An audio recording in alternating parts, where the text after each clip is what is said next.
So guys मी निघाली आता क्लासला जायला आणि आज फार लेट झालं, तर डायरेक्ट आम्ही आता टिफिन वगैरे भरला आणि निघालो आहे. तर आत्ता 7:40 झाले असतील.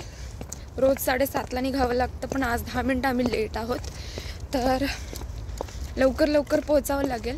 आणि आज पॅथ अँड नॅटची क्लास झाल्यानंतर आम्हाला 5 वाजेपर्यंत बाहेरच कुठेतरी थांबावं लागेल, कारण 5 वाजता ऑप्थॅल्मॉलॉजीची ऑलिम्पियाड आहे, ज्यामध्ये मी पार्टिसिपेट केलं आहे. तर 1 ते 5 कुठेतरी बाहेरच थांबावं लागेल. हे आजचा दिवस फार छान आहे.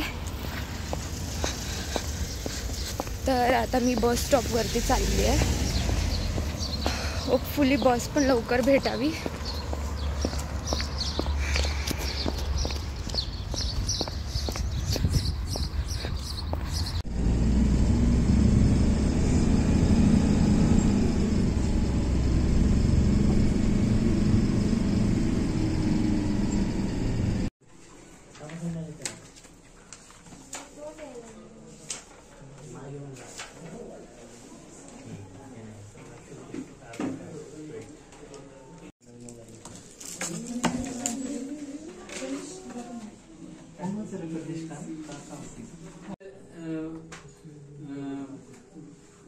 Belajar